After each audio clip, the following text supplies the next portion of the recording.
I helped this athlete drop his time by over a second in the 100 meters.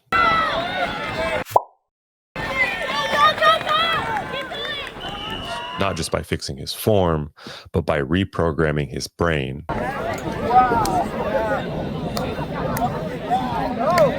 You know, most athletes don't train to run fast. They train to run long. They train to run strong sometimes, but they don't understand the concept of programming your brain for speed.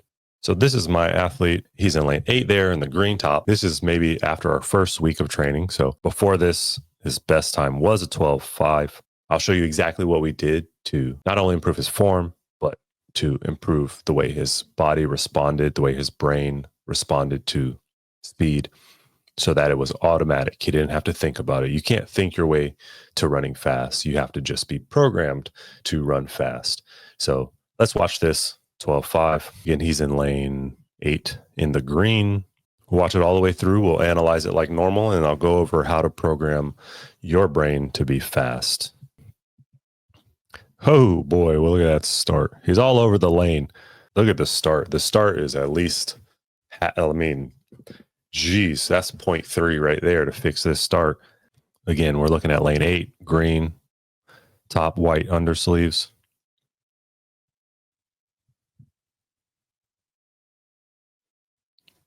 Look at this start. Okay. Oh, what happened? Whoa, he's almost out of his lane. Now, can anyone tell me why he's almost out of his lane as though he doesn't know where his lane is?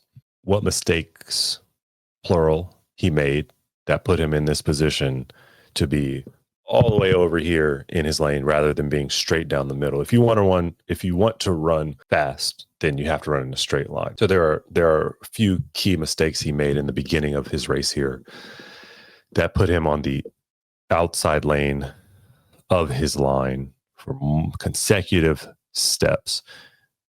Then he starts to navigate himself back into the middle of his lane. So let's go over why that may have come about for him. So first things first, where are his eyes? They're looking straight down. So how can you know where you're going if your eyes are looking straight down? Not only that, it's going to put you in a bad position as though you're falling into the track when our eyes are straight down at the track. We should instead be looking through our brow 10 meters ahead. The gun goes up, set, my head is relaxed, go, my eyes look up 10 meters ahead and they stay there. Now that's mistake number 1. Mistake number 2 by my young friend is look at that step to the, he runs straight and then he takes a step over here. So now straight, takes a step over there to the other side. And now he's just drifting. There's another side step. So instead of running straight, he's stepping out to the side. One way to fix that is to practice your block starts on the line rather than in the lane. You want to split the lanes and be on the line. So first of all, it's a bad habit to stare straight down, but even if you have that habit, you can see that straight line and you know when you're starting to shift. But that's not an excuse to still be looking down. You should still be looking through the brow of your eye. That's my athlete. Let's go over exactly what I did to be able to improve his speed and reprogram his mind for what speed truly meant. You know, you've really got three levels of the way that your brain operates. Level 1 is the analytical brain. It's the thinking brain. So if you catch yourself thinking while you're running, then you're in the analytical brain. The problem with the analytical brain is it runs 20 times slower than when you learn how to program your brain for speed. Why might someone be in their analytical thinking brain? Well, you're just learning a technique. You haven't done enough reps, so you're trying to cue yourself into the correct technique while sprinting. And this is a huge mistake because, again, it's 20 times slower than when you don't think. So this is what happens when you learn a new technique, maybe a new way to do your blocks, maybe you understand what the acceleration phase is, but and then you try it in a race and your time is slower. Well, it's not because the technique doesn't work. Well, it's possible if you don't have a coach that knows what they're doing. It's possible, but what's probably more true is that you are thinking about doing the technique just because, again, you don't have the reps to have it programmed. You're addicted to running correct rather than letting it flow. What I like to say is there's differences between running fast and racing. And when you're thinking, you're trying to run fast, but when you're racing, you're just letting it flow and you're stepping up to what the competition around you is doing. I have this parallel where I recently picked up sim racing on a racing wheel and racing cars, and I do great in practice, but when I get into the race, I don't quite know how to race. So this cued me in to help me understand what my athletes were going through whenever they were able to train well but not race well. So once you learn how to move on from this analytical thinking phase, you're going to free up mental space and focus on execution, not instructions. You'll learn how to race, not run. You'll begin to access your own rhythm. Everyone's running style is different. I'm sure you've seen it. You'll feel more fluid and less force. I know you've also seen the professionals or your favorite runners where they look like they're not trying. Obviously, they are trying. They're on the world stage. Speaking about like Usain Bolt, speaking about a Noah Lyles, Carl Lewis, whoever you want to name. They're just flowing through the motion. They make it look easy, but that's only because they put in so many reps with the correct form that their brain is literally programmed to only know how to do one thing, which is to run fast, and they don't have to think about anything. Here's an actionable exit strategy to get you out of the thinking brain. Step one is visualization. You do your cues and your mental rehearsal before your reps, before your meet. With visualization, you want to try to make it as realistic as possible. You should put yourself in the race, in the meet, and go over exactly what you're supposed to do out of your drive phase, transition, acceleration, and maintenance phase. Another way to exit out of this is through quiet reps. You can try 1 to 2 reps at a slower speed where you intentionally just are working on flow rather than speed. And then you can always debrief between sets, write or voice note what you felt, not during, but after you're done. So that way you feel free to just run when you're running. Then you move on. I said there was 3 levels to programming your mind for speed. So we've been able to implement some of the tips I've shared for level 1, which may take some time. It won't happen right away. But once we move into level 2, we're now in the emotional brain. And the good thing about the emotional brain is it's much faster than the analytical brain. However, it's still 4 times slower than the programmed brain. So what is the emotional brain? I don't know if I can't say we've all been there, but a lot of us have been there where you're triggered by nerves or ego or excitement. It has its benefits and it has its weaknesses. The emotional brain is also in control of fear, of nerves, anxiety, those kind of things. So you can get trapped in your emotional brain and it leads you the other way. And so you're not as in control of your emotional brain as you think you are. I don't know how many of you have rituals out there, but almost all of us do have rituals. And if that gets messed up, then you get into your negative emotional brain, and then it's much harder to perform in that motion. So, don't mistake intensity for efficiency. Your performance can vary with your mood. That's one of the negative things about the emotional brain. And you can't chase hype days instead of program days, because you do want to learn how to move on from this. However, in the meantime, while you're learning how to program speed, you can use emotions for good. What you want to do is actually remain consistent for long periods of time rather than relying on emotional hot one day, cold the next day. You want to work on your emotional regulation. So doesn't matter what happens throughout the day, when you show up for work, when you show up for practice, you're able to tap into your programmed brain even on bad days. Training becomes about the process of putting in work rather than about feelings. Hype fades, programming lasts. So here's what you can do to move on to the programmed brain, which is you show up every day, you put in work no matter how you're feeling. This is often easier by setting clear goals. You use your visualization and emotion combined. So when you're doing your visualization, you should be pairing that with the emotion. Actually, when I do my visualization, I know I'm doing it correctly when I actually get goosebumps and feel some sort of excitement and nerves, because I know that I put myself in that moment in time that I'm working towards. The great thing about being able to visualize with emotions is that your brain, that's how you begin to program your brain. Your brain can't tell the difference between when you visualize something thoroughly in depth, meaning the weather, the track, the sun or the clouds or the rain, the stands, where the coach will be, where mom and dad will be, where brother, sister will be in the stands. And then you're able to feel the emotion and work through the process of what you're supposed to do in that race, in that jump, in that throw.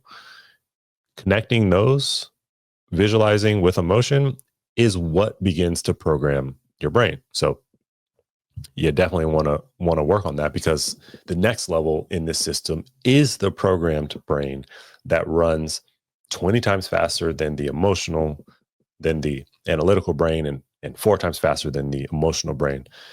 Now, what do you mean by programmed brain? This is where you live when you're brushing your teeth before work or before school, and you're just operating. You're not thinking while you're doing it because you've done it so many times. This is where, if you're able to drive, when you're driving and you reach your destination, but you don't remember the route you took or the journey it took to get there because you were busy going over what your day is supposed to look like or what happened over your day, and you're headed home from work. Next thing you know, you're home.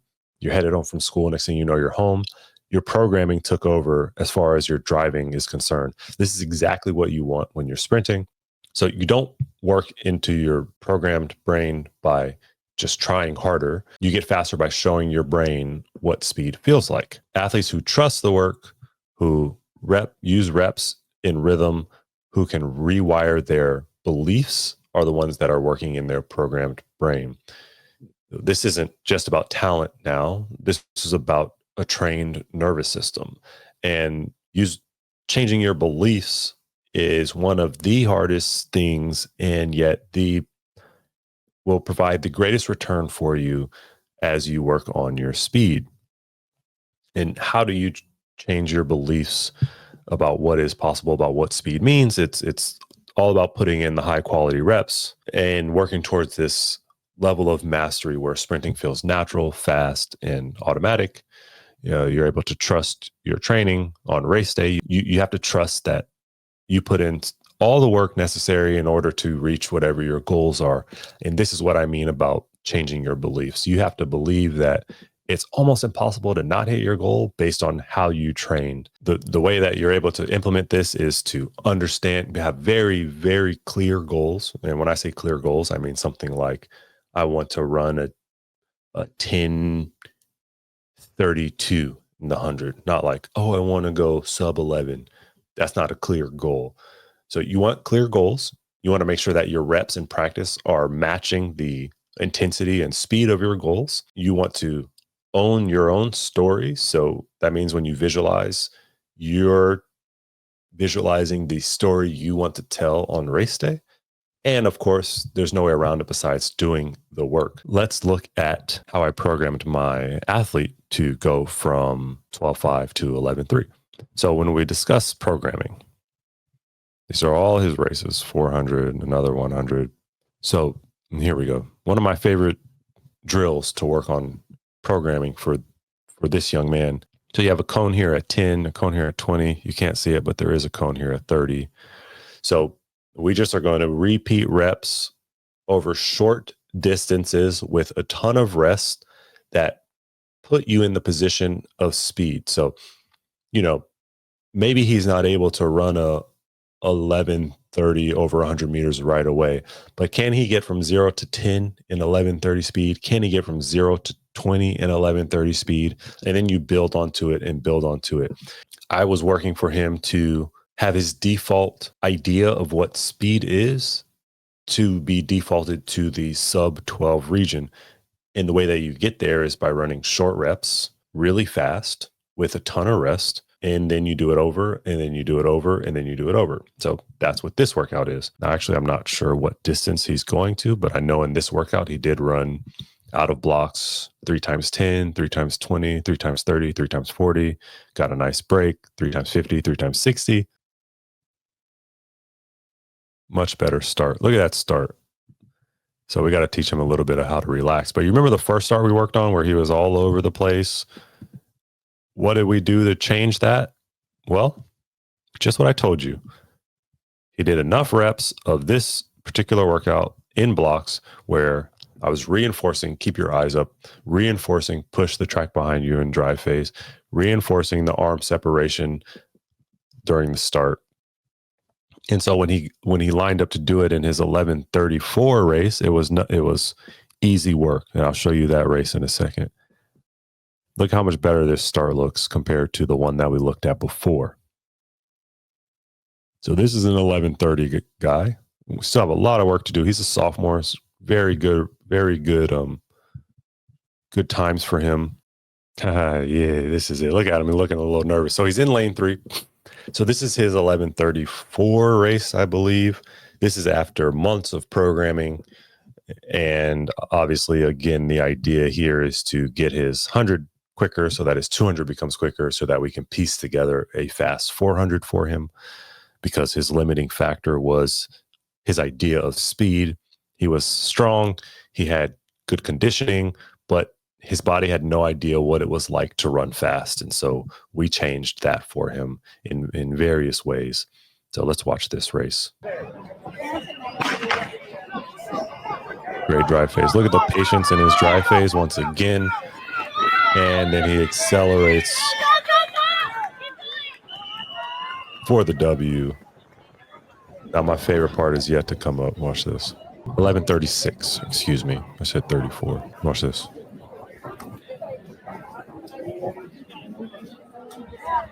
There we go. That's the look of someone who's programmed to run fast. It's arm separation from the beginning, straight line, eyes looking through the brow, drive for 10.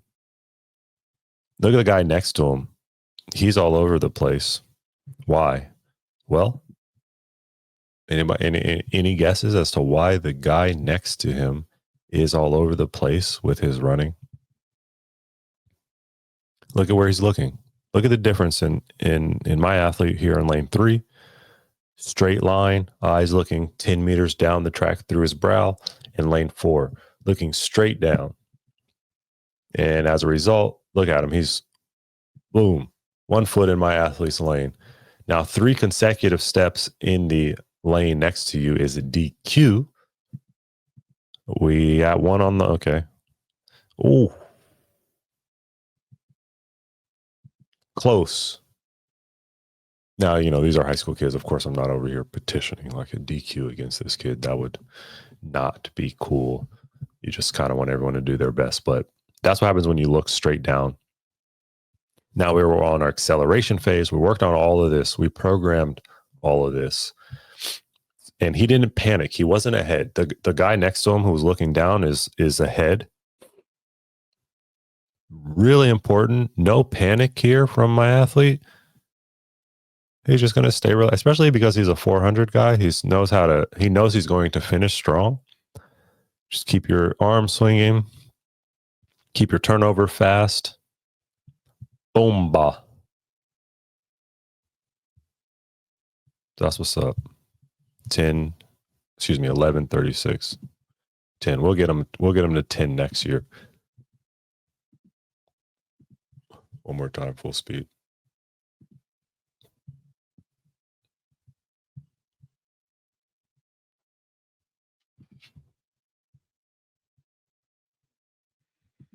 There we go.